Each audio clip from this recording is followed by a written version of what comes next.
Is it a plane? In other news, there have been reports of large flocks of birds flying all over the city. That's what I keep trying to tell everyone. It's not a bird, it's not a plane, it's hats and chats. It just has to be. $100 for a podcast, Caitlin? With cheese, Mr. Chris. With cheese. Well, welcome guys to this week's Hats and Chats. Yeah! Welcome back. It's just me and the good old Christoph this week. Here to deliver you all the new comic book news as well as, whatever we want to just spew about, I suppose. In the nerdy world. In the nerdy realm of realm nerdy. Alright, first we're going to go to Boom. Boom! Boom Studios. They're releasing a new series, Deep, #1. Deep. Okay. It's basically a throwback. It's an all-ages comic, so it's for kids and grown-ups. Okay, cool. And it's basically like Johnny Quest. Ever seen Secret Saturdays? I have not. You know those shows, like those adventure shows, the family of like agents and stuff? No, I don't. You never so. seen those No. shows? Like Johnny Quest or... Really? You never... Nuh-uh. I know this was a parody, but ever seen The X's? Nickelodeon, the family that's all spies? I don't think so, no. Okay, Incredibles. Incredibles, okay. Yeah, one of those, it's like that idea of a bunch of family, and they go off on adventures. This one is about underwater stuff. Okay, so it's a family. It's a family, and they go off, have adventures, they explore the ocean, and all that stuff. Are they, like, just regular humans? They're humans. Okay. There's probably one funny sidekick animal. Okay. Yeah, there's always one. You always gotta have that, yeah. Yeah. that reminds me of Moana, Like, they literally called themselves out, Yeah. Like, Maui, when he said to Moana, he was like, he called her princess, and she's like, I am not a princess. And he's like, yes, you are. Like, daughter of a chief. You have an animal sidekick. Like, I know Disney has, like, I know in Frozen, they made fun of, like, falling in love at first sight. Right. I feel like Disney's now aggressive. Like, they're in our face, like, you hate these stereotypes? Huh? You hate it? Well, we're going to destroy them. Like, it's like that one person when you call someone out, but they get really aggressive about being proven wrong, so they try to justify it with their own anger, so something like that. Well, it might be that. It might just be like, we've had Disney for like 100 years now. Yeah, pretty much. And so...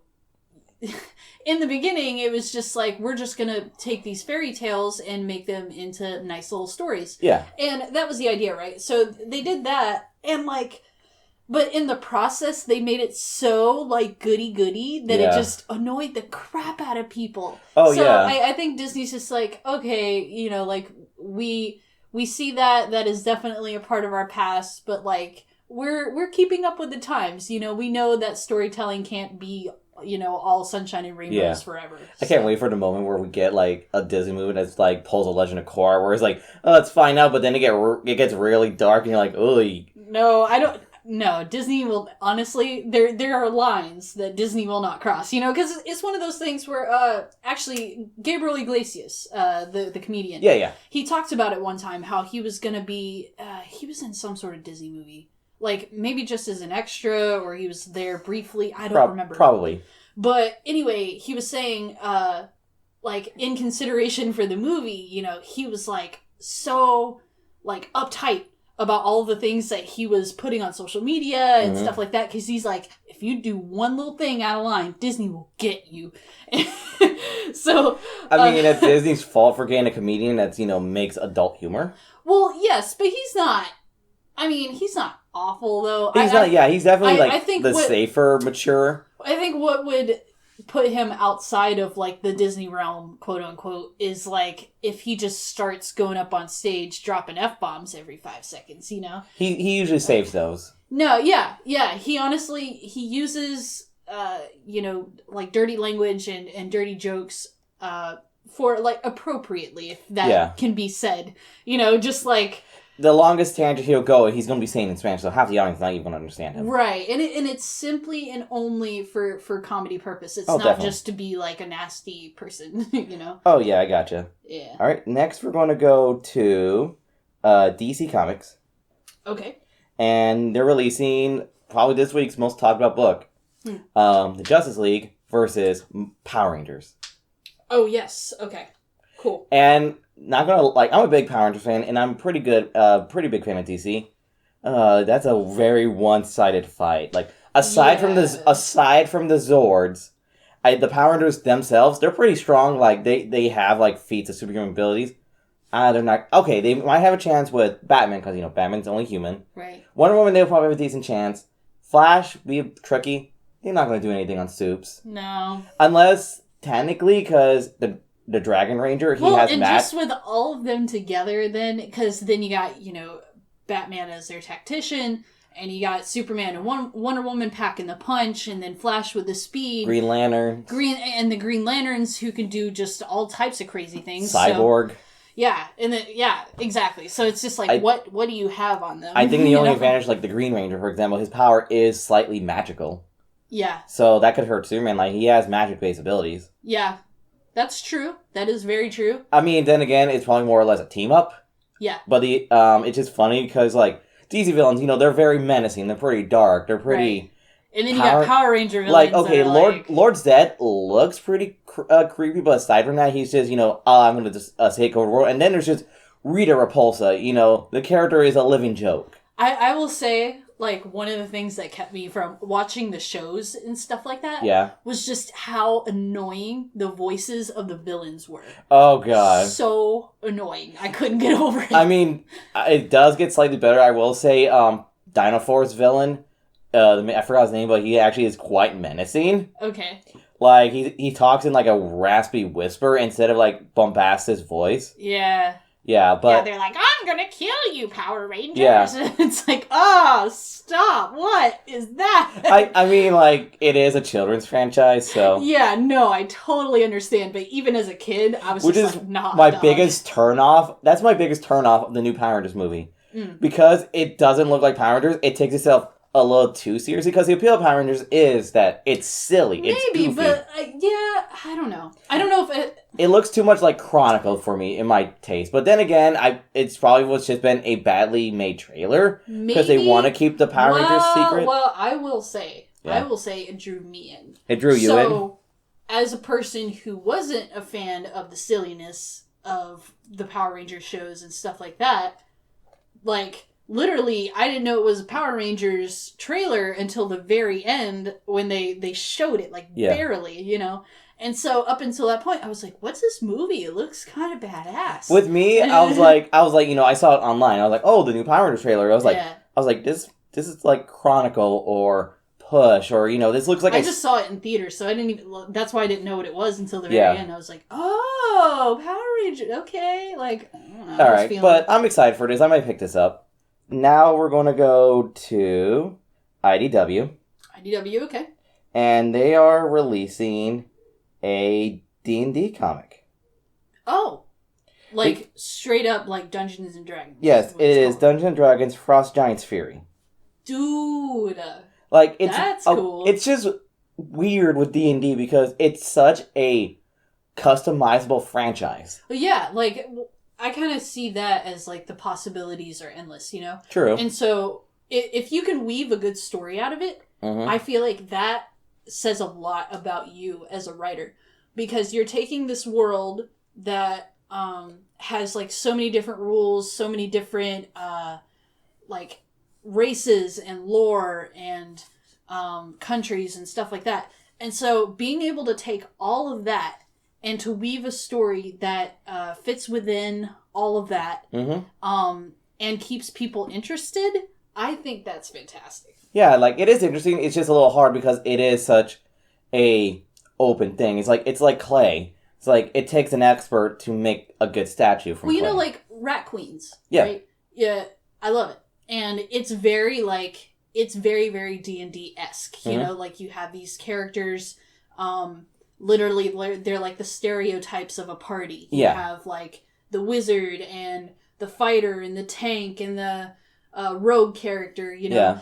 And I noticed a lot of the good D&D-esque stories are homages or love letters to D&D. Yeah. So having a comic that is wholeheartedly no, this is not a love letter, this is D&D. I think there's so much stakes in that because you're representing D&D as a brand.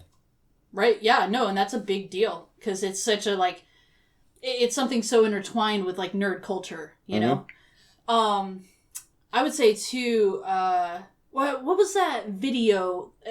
Cole's probably showed it to you before, and it's like it kind of captures the heart of like D&D-esque. I forgot. It's an animated video. The reward. The reward. If you guys have not seen that video is so great. It's so well done. It sums up why D&D is so fun. Yeah, exactly. So like if you've heard of Dungeons and Dragons before, and, you know, maybe you're only into comics and that's why you're here listening to this podcast. But Dungeons and Dragons, like, if it's just a thing that you've branded as that nerdy game, you should totally check out this video, The Reward. It's on YouTube. And just kind of gives you the heart and the feel of, like, what D&D is all about. It's Definitely. Great. Next, we're going to go to Image with a new series. Okay. God's Country. God's Country, okay. It's about a widower in Texas, and he's suffering from dementia. Okay. And all of a sudden, this nasty tornado destroys his home and a good portion of the county he's living in. Okay. And all of a sudden, this giant magical sword falls from the sky and lands on it near him. Okay. And all of a sudden, he picks it up, and then there's just monsters that are all of a sudden appearing, like giant monsters. And he's like, I guess he gets like a new like reason to live, and he's just like going to slay these monsters. So how old is this guy? Is he like... middle age. He has like older children. Okay. Huh. It's like a weird midlife crisis. Okay. And it's interesting, like, because like I know Image really likes to tackle existentialism. Yeah. In a lot of their books, like with themes of like religion or humanity and stuff like that, with larger than life stuff, and that's why I love Modern Image. Yeah, no, I agree. Like, everything that I've read from them in recent history seems to have those, like... It's either underlying or it's a complete overtone. And I love that. I love the variety in that, too. Yeah, Image books are, like, really strong in this day and age. Like, if Cole probably gushed over Image before, but no, dead seriously. If you want to go into comics, like, if you want to find something other than DC and Marvel, Image is probably one of the best. Yeah, Image is a great direction to go in. I mean, it doesn't... Obviously, their thing is not superheroes because that's DC and Marvel. They have a lot of superhero books, but they do have superhero books. Spawn, but I would say like, although I love some of their like Spawn is pretty good and stuff like that, but it's their other stuff though. Like that's I think everyone in the group has their own Image book. Yeah, no, yeah, I'm pretty sure we do. Yeah, like everybody in the group. Because I have two right now. I have Haunt and Monstrous. Right. And I want to read Monstrous so bad. Danielle needs to finish that book. I feel like I've been complaining about this since we started this podcast. I know, right? It's like, I mean, you can. I know this sounds really weird, but honestly, if you buy the book, it's only $10. I know. It'll be worth it. I'm probably gonna break down just because I'm so curious. Like, you guys haven't told me anything, and I don't want to know anything. I just want to read it because everybody says it's great. So was last year's like most best-selling trade. Well, yeah, I noticed that at Coliseum of Comics, you know, they have like there's what is it, top 100 or top 100? Top 100. Okay, yeah, and it was like number 1 for a little while there. So yeah, currently it's Saga again, but yeah, Saga. All right, next we're going to go to Marvel. Okay. With Spider-Man. This is Miles Morales Spider-Man. Okay. Number 12. Number 12. And Marvel has a thing I don't know how to feel. Okay. They're giving Miles a girlfriend. Okay. It's Spider-Gwen. Okay. No, I mean... It's really weird considering like there is like an age gap, 3 years. Miles is 16. Okay. And Spider-Gwen, I believe she's 18, 19. Okay. And that sparked a lot of controversy because a lot of people just thought he was still 13 since the inception. Like, no, it's been a few years since he started, and especially with how times shifted with now he's part of the main Marvel universe. Uh-huh. So he is, like, roughly 16. Okay. So the thing is, personally, it's just, like, an odd pairing because Miles is a very awkward person. He's very quiet. He's very cautious. Spider-Gwen, yeah, she's very cautious, but she's angrily cautious. Like, she snaps when she's put under pressure. Yeah. I mean, but I can kind of see it, though. Yeah, like, okay, you got the awkward cautious, you got the angry cautious, right? Yeah. But, keyword, they're both cautious. You know? They're both, like, very, like, timid people in their own way. She's just more timid in an extroverted way. Yeah. He's timid in an introverted way. Yeah. And I don't know. I kind of dig it. I mean, maybe it's just me. I kind of want Peter to have a girlfriend. Because Marvel's been, like, beating around the bush like he has a girlfriend, and it turns out she just disappears. Oh. Ever since One More Day and him and MJ aren't together, he has, like, so many one-and-off girlfriends. I'm like, pick someone. And I was just hoping Spider-Gwen would be like, hey, make sure Peter has something so One More Day people can stop complaining and moaning, so he can have someone. I don't know, though. I don't know if you should just, like, shove people together for, you know? I mean, it looks like they were about to set that up in Spider-Verse.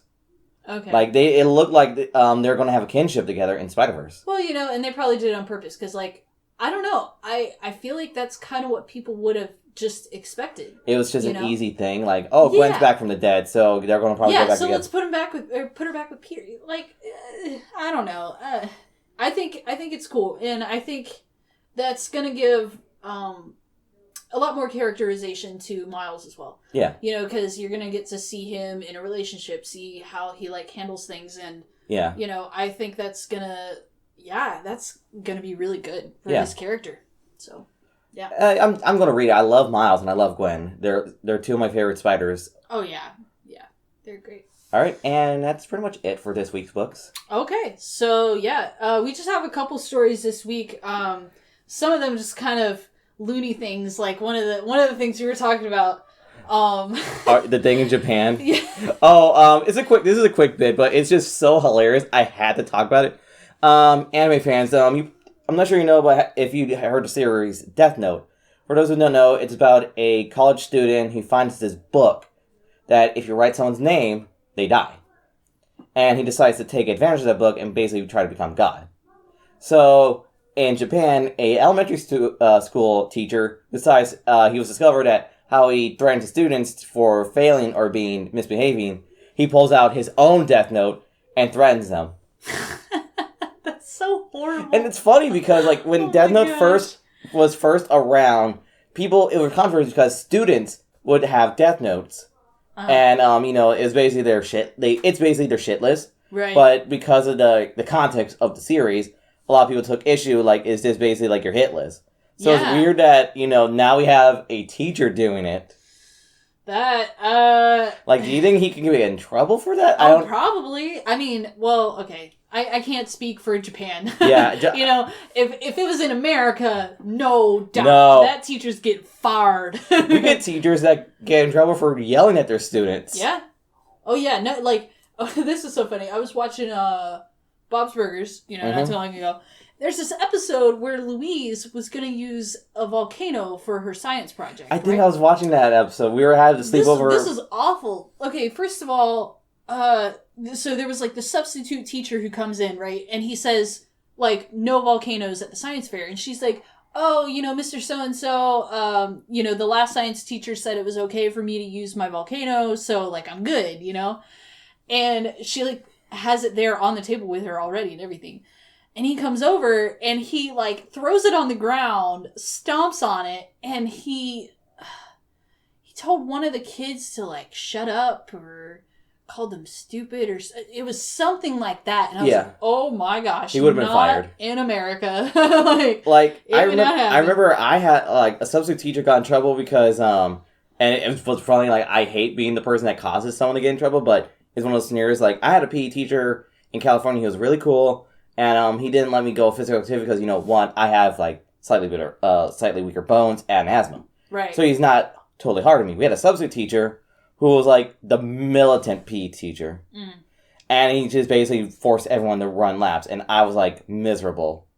And I couldn't even... I was, like... It was so bad where I was, like, trying to recover throughout the day. And my sister was like, what the heck's going on? I was, like, I had this douchey substitute teacher. And he pretty much got, like, you know, yelled at by the counselor. For saying, like, why the hell would you do that with someone who has a medical condition? Yeah, that's not... Like, you can't do that. Yeah. Yeah, that's... dumb, man. All right. I mean, if you had, like, passed out or something, yeah, you know, what the heck's he gonna do? Like, that's stupid. But anyway.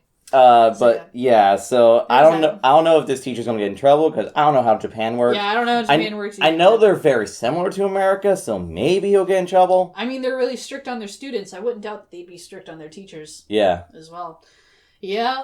I mean, this is a country that forces everyone to be in uniform. Yeah. Yeah, it's just kind of crazy, but I don't know, like, it's weird too, as I've, like, I tweeted it earlier today about, like, my anime problem. Yeah. It's becoming very real. Oh, you'll get past it. I had an anime problem. I haven't recovered, but who wants to recover? No, nobody. It's so good. Yeah. But yeah, just, like, seeing all the students in uniforms and stuff like that, I don't know. Like, when I was a kid, I hated the idea, you know? Oh, like, definitely. You know, individuality and all that stuff. At the same time, there are so many, like, image issues that kids come across with, like, say if they're not as rich as the other kids' families, you know, so they're not going to be able to buy the clothes that they want to get and stuff like that. Then you also have the snobby kids that show off their stuff, like right, yeah, you got stuff like that. Then you have those kids who what was I thinking of? Oh, just like, which this might even be like a little dumb, but you know. If you're not very good at dressing yourself, you know, and then there comes that day where, like, you find out what people think of you and how you dress and stuff like that, you know, like, especially in middle school and high school, there's so many, like, image issues that people have, so putting people in uniform helps that. Yeah, I mean, I think so. I think, it's funny, like, as the girl uniform, like, female uniforms are more dynamic than guys. Guys are probably the most boring uniforms you see. No, that's true, because they always have, like, black slacks and a white t-shirt, and then, like, when it's cold, you get, like, a white jacket. I mean, black jacket, sorry. Yeah. And then, like, you know, girls, though, they have all these, like, ascots and, like, little ties and, like... Yeah, I know. I know this is a shitty anime, but one thing I do admit, it has a really badass looking school uniforms. What's that? Blood-Sea. It's a really crappy anime. Okay. It's a really crappy anime. It's like probably it's so gory, it's hilarious. I made Cole laugh his ass off when I showed the scene. To the point where he fell. That's great. And the only thing I will say, they have kind of cool looking school uniforms. They're solid black. And they have red highlights for, like, you know, ties and stuff. Oh, okay. So I'm like, that's kind of cool. Yeah, that's kind of cool. All right, next story we're going to talk about. Certain Spider character is coming back. Yeah. The best thing in the Clone Saga, Ben Reilly is getting his own series. Sweet. Okay. So you know I don't really know a lot about Ben Reilly. Yeah. Ben Reilly, for those who don't know, during the 90s, Spider-Man had this, for good or for ill, this gigantic storyline known as the Clone Saga, where a new character, Ben Reilly, revealed to be a clone of Peter Parker. It was like, we should watch who was the real clone, who was the real Peter, and who was the clone, but in the end, it turns out it was Ben. Okay. And Ben Reilly was killed off at the end of Clone Conspiracy by the Green Goblin. Okay. And now he's back, Clone Saga. He's now back in Clone Conspiracy as the main antagonist. Oh, okay. In Clone Conspiracy, he's the main villain. But, because apparently Jacko experimented on him where he was twisted, because he was like, clone, then killed, then clone, then killed, then cloned, then killed. And he snapped. Oh, okay, so he's like, okay, I can see that. And he's now trying to have a new cloning process where he brings back all Peter's dead loved ones and people who died under his watch. Oh, so I think you told me about this. No one dies. Okay. At first I thought it was like, I thought it was because he was Jacko, and I was like, oh, Jacko's just, making fun of Peter's no-die rule. So instead now it's Ben Reilly, and he's now like, it's a bastardization of it. It's like Peter's taking his no-die rule to the furthest degree. Wow. And apparently, this is sucky because apparently we do know he lives at the end of Clone Conspiracy and he's getting his own book, which has a great creative team. It's written by Peter David, who's currently writing Spider-Man 2099. Oh, okay, I love it. And Mark Bagley, who has been drawing Spider-Man forever. He's best known as the main artist of Ultimate Spider-Man, the original series. Ultimate Spider-Man. Okay, cool. Perfect. That's awesome. And Ben Reilly is probably the only good thing of Clone Conspiracy. Clone Saga.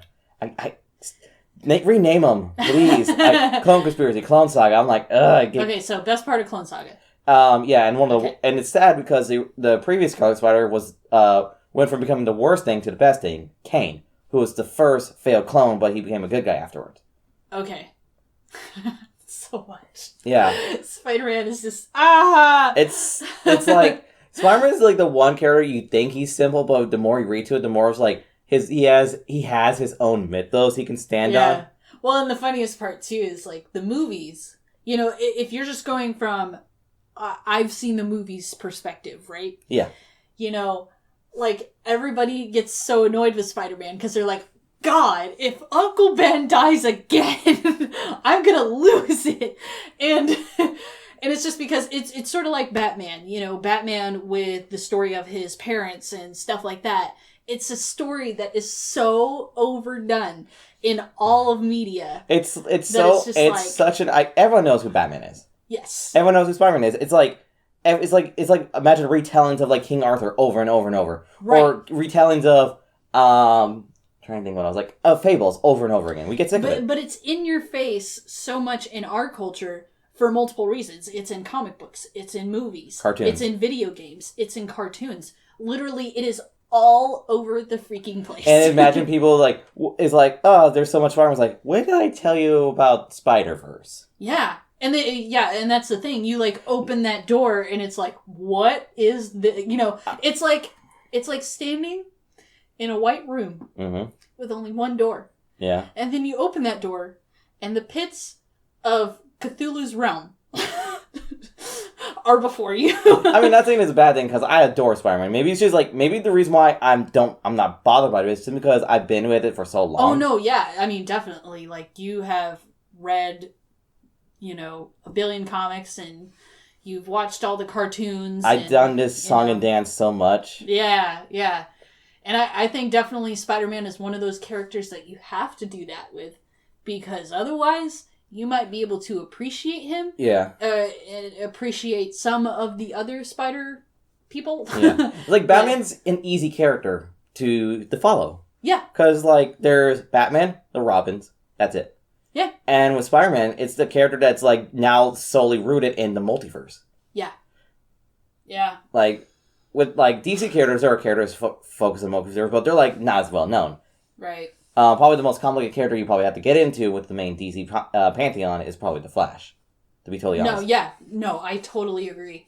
Because, like, even just watching Young Justice, you know, it's like, all right, so we got Jay, we got Barry, we got Wally, and then who the heck is this kid from the future? Bart. I know who he is, I'm just saying, but I'm saying from the perspective of people watching the show, It's like, too many flashes. Many flashes. And we're going to go on to find it amusing, like, we got this Flash from the future, and I don't know if his name is just hilarious to me. His name is Bart. Yes. It's like, he's like, who are you? I am Bart. Bart. The voice actor for him. Who the heck is that dude? Oh, he's so familiar. Right? I could be wrong. I think it's James Arnold Taylor. Okay. He's a very prevalent voice actor. I know for the from something. he was Obi-Wan in the Star Wars Clone Wars cartoon. What? Yeah, I believe that. Yeah, it's Obi-Wan. That voice doesn't. What? I mean, he's a very talented voice actor. Yeah, he must. But he used that exact same voice that he uses in Young Justice and in something else, and I don't know what it is. I mean, I remember him. He was Harry Osborn in Spectacular Spider-Man. I feel like it was Fairly Odd Parents. Probably Fairly Odd Parents. Like, James Arnold Taylor does have a great range of voice, but he has two prevalent ranges. He either is the wise mentor, or 99% of the time, he's always a young teenager. Okay. Yeah, it was either Fairly Odd Parents or it was a video game. Probably. That's all I can think of. Yeah. Anyway, next topic. So, yeah, the next thing, we can just talk about this briefly just because of how ridiculous it is. So, Beauty and the Beast, they released a doll, like... It's the official Barbie. It's the official Barbie for the Beauty and the Beast movie, and it is horrendous. It's awful. Like, I'm just glad this opened the Pandora's box of jokes, because the internet has been having a field day. They've been exploding. Like it's awful. Should we just say, who does that doll look like? I say it looks like Nick Cage, a very anorexic Nick Cage with a giant head. Like, a bit. Like, imagine if, like, you've seen Captain America when the first Avenger. You know how they did Chris Evans? Like, they shrank his body, had this giant head. Yeah. Imagine a treatment was for Nick Cage and he decided to wear a dress. Ew. I heard, what was it that I saw on the internet? I think it was like Justin Bieber in a wig. I seen Justin Bieber in the wig. I seen someone made a Benjamin Button joke. Oh yeah, but it's seriously, it is awful. Like the head is gigantic, and like her forehead especially. It has this broad chin. And then the broad chin, and then like the features are squished. I think the problem was like they try to make it look like Emma Watson instead of like usually with Barbies they just have the same face, same body, they just tweak the hair. Well, yeah, but I mean a lot of which maybe not Barbie does this, but when they make figures in that style, I don't know if it's Barbie that does this though. They make characters, look like whoever played the character. Usually that's devoted for like action figures because they have action figures, but they have started to do that in recent history with Barbie dolls as well because it's like, why are we only going to have these action figure toys for boys that look like the characters? Why don't we do that for, these Barbie dolls that are quote unquote for girls? Yeah. So I guess it's just it's still terrible. It's like it looks terrifying. It really does. It really does. If you I first thought it was fake for a second. I legitimately thought, someone did a joke. I thought someone was like, making fun of like how dolls look and like those like 3D printers, how they try like here's what you'll look like if you're 3D printed. And I guess it looks like a failure of that, but it was like, oh, this is real. Yeah, it was real. It is a really blunder from Mattel. That's the main company that makes Barbie. Oh. And Mattel's been very wishy-washy with their products. Oh, okay. Like, they seem like they, like, cut corners every now and then. So, I don't know, like, because I feel like that thing is not going to sell. It probably will sell, but ironically be sold. Okay. Like, I can see that. There's been toys, like, have you heard of the Evil Stick? No. Okay, it was like, those Dollar Tree, like, toys, like the magic wands? Yeah. There is one that's called the Evil Stick. And so, like, it's like, it has like a pretty picture, but you peel it, like, it has a sticker. Uh-huh. And it has this horrible image of, like, a girl cutting herself. And, you hit the button and you hear an evil laugh.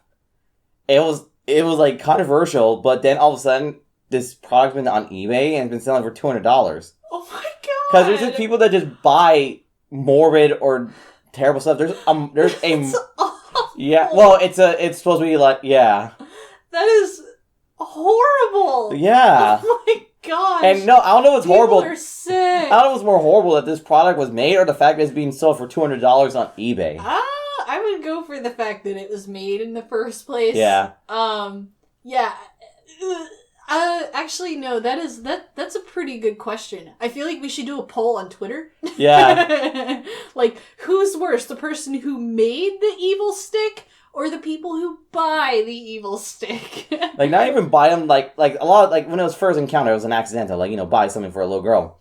But now people actively buy it and sell it because it's somewhat a morbid collector's item. And I feel like with this new Barbie doll, this Emma Watson Beauty and the Beast doll, it'll probably be the same way. Because... It's like ugly. Yeah, it'll probably be sold out just for, like, how awful it is. Like, there are some comics, like, or just products in general that are valuable simply because they were poorly made. Mm. Yeah. Like, misprint doll money is highly collectible. Yes, I do know that. But, I don't know. Okay, I mean, I can see it. Okay, I can see it now. Yeah. Yeah. Okay. All right, next topic, we're going to talk about Green Lantern.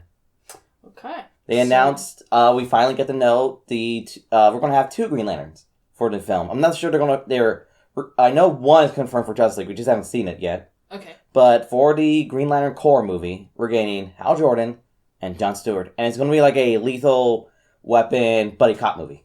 Okay. Jon Stewart, I don't really know a lot about. He's like, he has a military background, Okay. And he's more or less like Hal Jordan was a pilot, he's more like he's a soldier. Okay. So, like, his contracts are more military-based, or more artillery, more aggressive, and all that stuff. Okay. Alright. For those who don't know, Jon Stewart, he's the Green Lantern that appears in the Justice League cartoon. Justice League Unlimited. That's John. Okay, cool. Is he, which one is, Cole's favorite?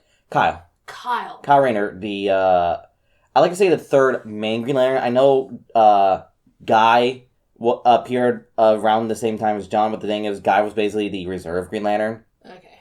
Has Kyle been seen in any other media besides comics? He was the first Green Lantern encountered in the DC cartoon universe in Superman, and he made a cameo in Justice League, but he's basically an off-world Green Lantern, and John is the on-world Green Lantern. Okay. It's just like, we do see Kyle every now and then in Justice League, but he's like, whenever the Green Lanterns are coming by. He's like, he stays in space. Yeah, I've never really been able to get into, I don't know. I think you will like Kyle simply because he's not, like, most Green Lanterns, they have a military background or something like that. He's an artist. Oh. And he's actually the current White Lantern. Okay. I could get behind that. He's the most powerful Green Lantern because he's the most creative Green Lantern. Oh, I like it. The only thing that makes Hal the greatest Green Lantern is because he has unlimited willpower, but Kyle is considered the most powerful Lantern because he's the only one that mastered all the emotions. Okay. Oh, that's cool. So do they have like a comic that kind of shows his journey to becoming a White Lantern? New Guardians. New Guardians. Green Lantern, New Guardians. Okay. It's basically his journey of being taught by different Lanterns of the different Corps. So, Sam Walker. For Sinestro Corps, it's actually Archillo because Sinestro was doing his own thing. Okay. Atrocitus, Star Sapphire. They're basically, he's learning different Green Lanterns, so he can become the White Lantern. Oh, I could dig that. No, I might. Yeah. Yeah, I'll seriously check that out. Yeah. But great. With Green Lantern Corps, it's going to have to be a buddy cop film. And have you seen Lethal Target? Or no, Lethal Weapon. Lethal. It's the quintessential buddy cop movie. I feel like I have. You have or haven't?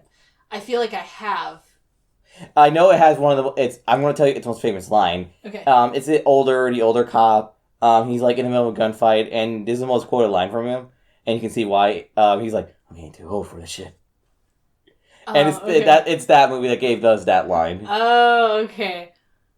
That's great. So that was like the original. Huh? Yeah, pretty much. Wow. Okay. Wow, that's some cool little movie history. So I just think it would just be hilarious to seeing Hal Jordan, who's the Green. If they're doing like, have you seen Justice League War, the cartoon, the animated film? I have not. It's basically Hal Jordan sucks the movie. Oh wait, Justice League War. It's the one where Hal Jordan's like, "All right, Green Lantern's got this." Tries to punch Darkseid. Darkseid just backstabs him, and all of a sudden a bunch of parademons just start punching Hal Jordan. Okay, I don't think I have.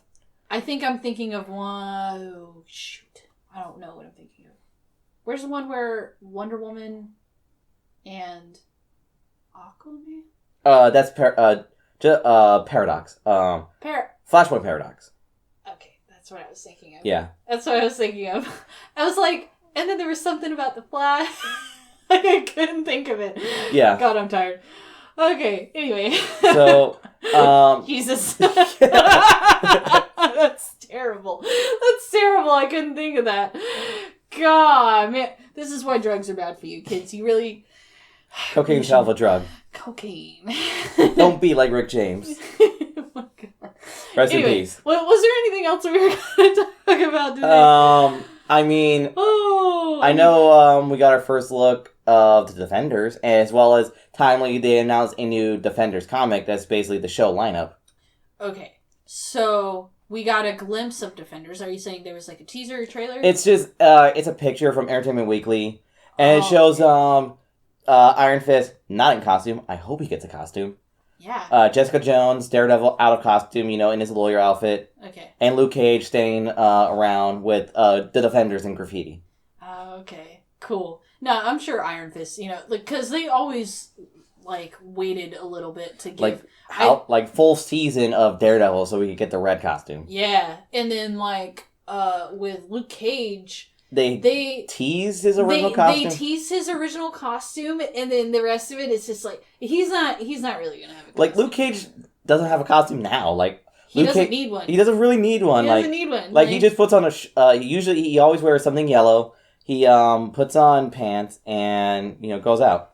I feel like it's just very representative of his character. Yeah. He's the type of guy, he's I don't need to be flashy. I am going to be totally and completely authentically myself. Yeah. Like, yeah, no matter how strong he gets, you know, he's just like, nah, I'm always gonna be me, you know? And we're getting a new comic series. That's basically the show lineup. I mean, Marvel loves to model their comics after, you know, the Marvel Cinematic Universe. Usually for new readers. Right. Which is, I'm very hesitant on that. Like, sometimes I like seeing the movie costumes in the comics.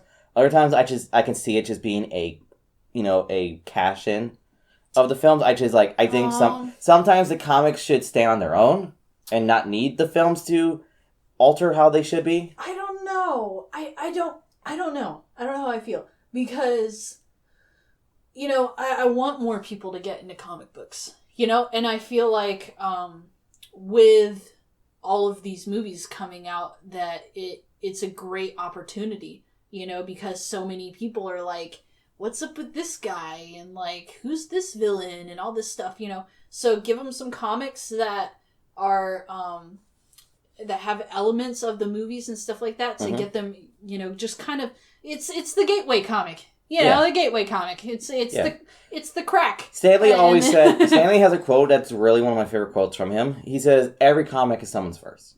Yeah. Yeah. I mean, God, you know, it's so funny because you guys were just so hardcore into comics, you know, when I met you. And I didn't have a freaking clue, you know.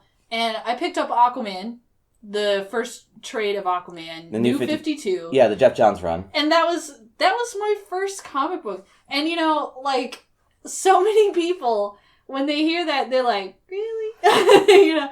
I was just like, oh, you were, I don't want to, this is a weird term, but you were like a late bloomer comic book fan? No, I definitely was. And I think where I get the reallys from is really just like, people, if they don't know me, you know, they're like... like, they didn't know it was that soon? Yeah, you know, or that it just, like... Yeah, it wasn't until I was 16, 17 years old. I think it was 17. 17 years old when I read my first comic book, which is like, wow, you know? Like, it's really weird, because my first comic was when I was 5. Yeah. And it was like, I got it with a toy. Because I'm not sure you know, but for a while, Marvel had their action figures, and every action figure came with a comic. Oh. No, I didn't know that. Yeah, and I had a Venom figure, and it came with a Venom comic. And that was my first comic book.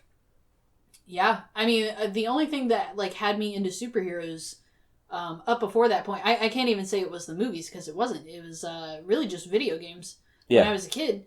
Like, I loved Batman and I loved Spider-Man and all that stuff. And I don't think I even really understood that their history and their grounding was in comic books, and that the comic book industry was still a very wide and prosperous industry. Oh. I had no idea. I did not have a single clue. You guys took me to a comic book store and I was like, what? Like, not only you find, like, all these other stuff, you find, like, licensed comics. Like, I remember, like, one of the biggest franchises I'm really into is the Alien Predator franchise. Right. I was introduced through the films first, and from the films introduced me because of the toys. I got some of the toys, and then I was like, you know, there's comics, but I was like, there were.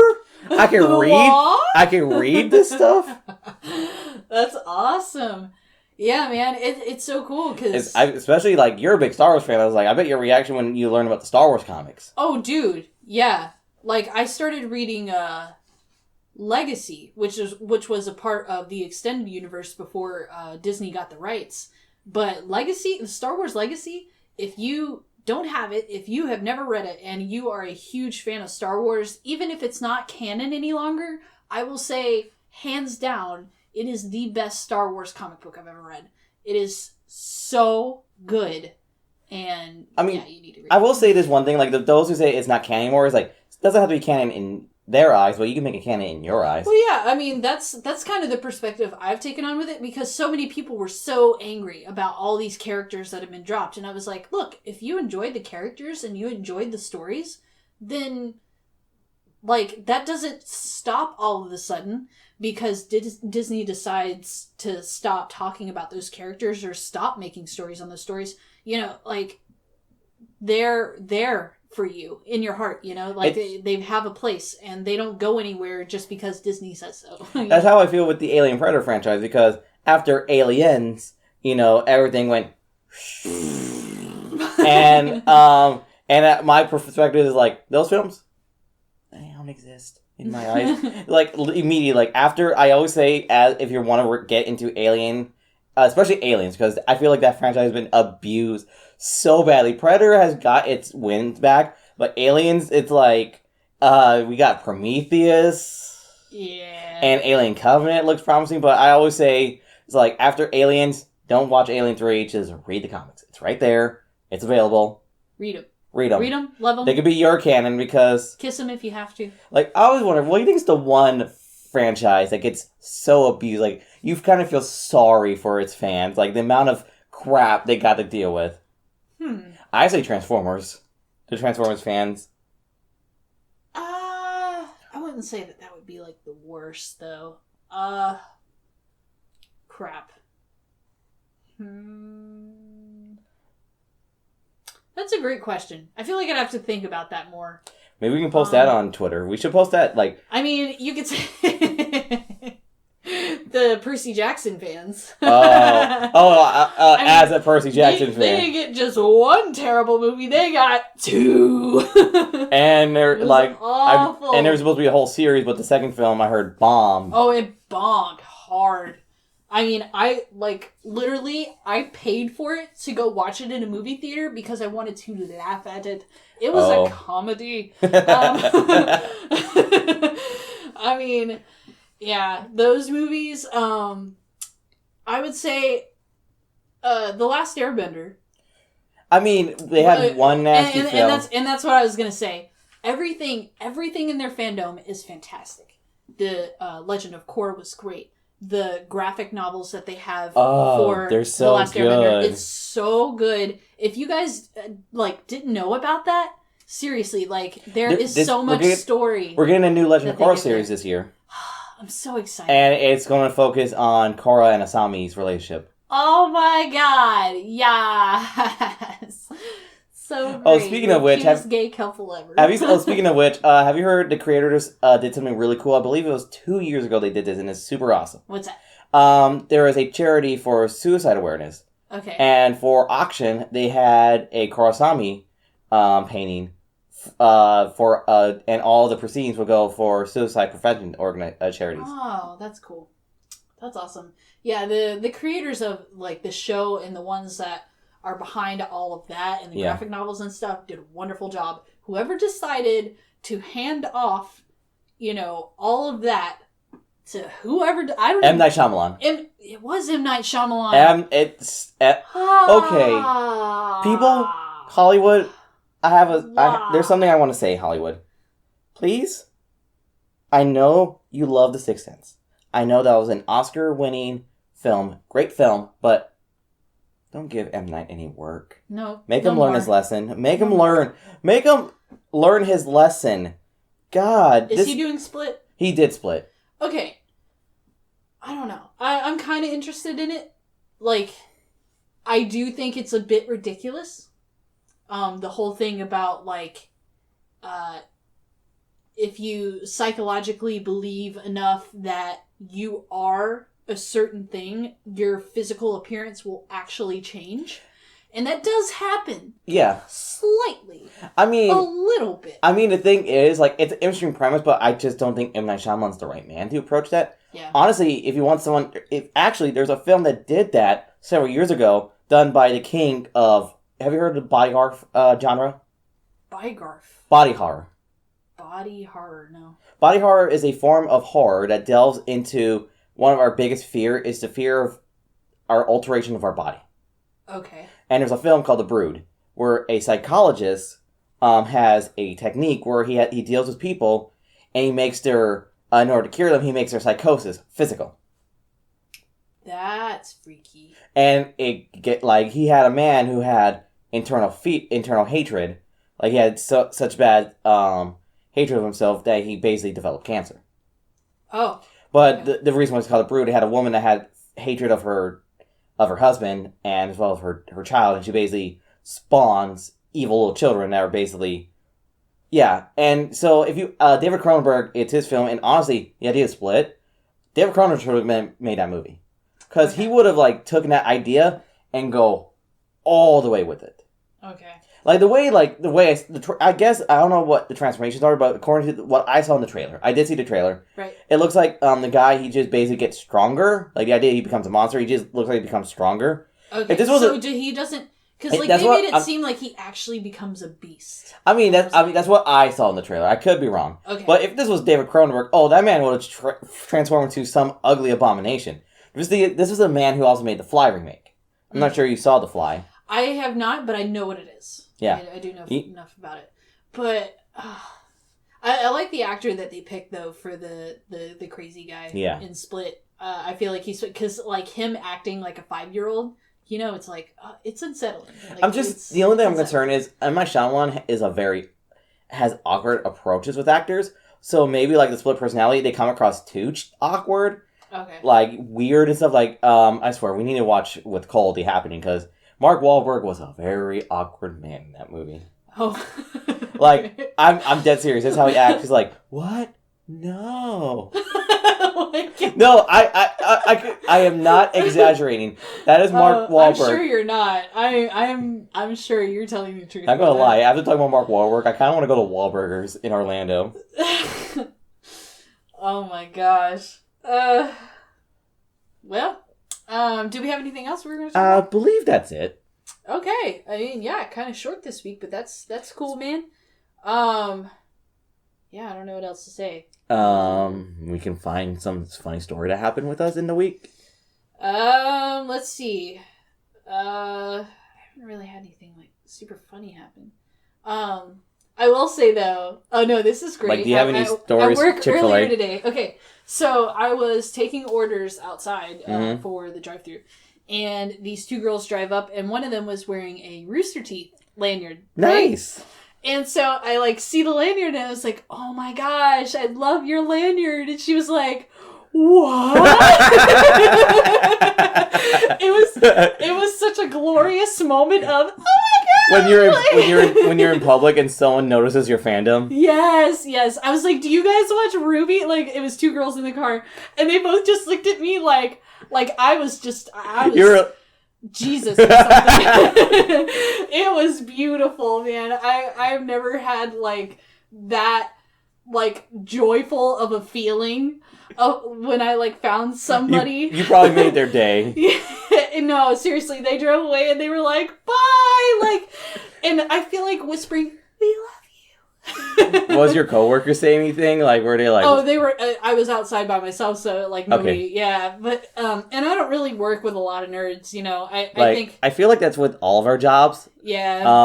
We're probably like, except at the theater, because you'll probably have a few movie nerds. No, yeah, actually, the theater, and not even just movie nerds. Like, girl Janethia, she's really into anime, and we have a couple other guys that are like super into video games and stuff like that. So no, we have a pretty good mix of the movie theater. I feel like it's just like everyone else's job. It's like Danielle's job, she works at Joann's, which is mostly old ladies. So yes, they're crafting nerds. Crafting nerds.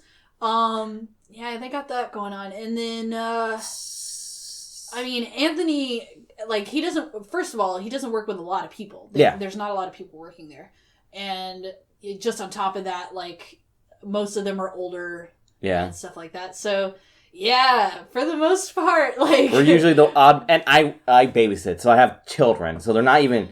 they can't even call them nerds yet. Right, yeah. Like, what do you think is the age for... What is the right age for someone where they feel like you can categorize them as a nerd? I don't know, because I feel like different kids, like... become nerds differently. Yeah. And different kids mature differently, too. Yeah. So, like, some of them, they don't really know what they like, even a little bit, until they're, like, in middle school, maybe. Yeah. And, but others, on the other hand, they're 5 years old, and they're like, you know what? I freaking love Star Wars, and 30 years later, they still freaking love Star Wars, so... I mean, honestly, if I ever have children, I don't want to force them to become nerds. I think that's the worst thing for any... Word of advice for nerdy parents, don't force children into what you like. Yeah. Let No, them totally. discover it a little bit on their own, and you introduce them and see whether or not they like it. I mean, I'll admit, it is a dream, though. You know, like, you want your kids to watch anime with you and play video games with you and be like, yeah, this is best, and, like, you know. But on the other hand, it's like, if you're sitting there and you're watching anime and stuff like that and they don't really like it, it's like, oh, well, you know, why am I doing this? Yeah. You know, I don't know. Oh, speaking of which, of kids in Star Wars, I found this video that's hilarious. It's a bunch of little kids watching Empire Strikes Back for the first time, and it's all their reactions when they find out that Darth Vader is Luke's father. That's beautiful. Some of them were like, one of them was like in terror because she thought it was like, he's lying, right? He's lying. Aw. That's awesome. Oh my gosh. Luke, I am your father. You should do that whenever if you ever have kids, you should have them record when they're watching Harry Potter for the first time. Oh my gosh, yes. Yes. I want to wait until they're like a good enough age to understand everything, you know? Yeah. Because like, I don't know, you get to like, if they're 10 or under, I would say, and you get them to watch the movies, and then like, Dumbledore dies and they might be sad, but I feel like you get into like middle school ages and they're like sobbing. Yeah. My life is over. Like, and I want that level of sadness. You give them the pillow you have. Yes. Yeah, I have a pillow that says, leave me alone. I want to cry over the death of fictional characters. Which I feel like you need that pillow as a Harry Potter fan and as a Game of Thrones fan. Yep, Game of Thrones. God, there's so many things. So many things. Yeah. Yeah. Well, that's all I got to talk about today. Me too. Like, it's been like a short week. Not a lot of stuff happening. I feel like this is like a breath of fresh air to have a little week. Yeah, it's just typical stuff, you know, smoking weed. And we don't do that. We actually don't do that. No. We don't do that at all. Yeah. The only weeds we have is a Weedle in our Pokedex. Yeah. Weedle. I've been smoking some fat Weedles. Let me tell you. You should see my batch of Kabutas. Oh my god, we're so nerdy. I love us so much. Okay. Well, with that, we say goodbye, good tomorrow, and yeah. Later. Bye.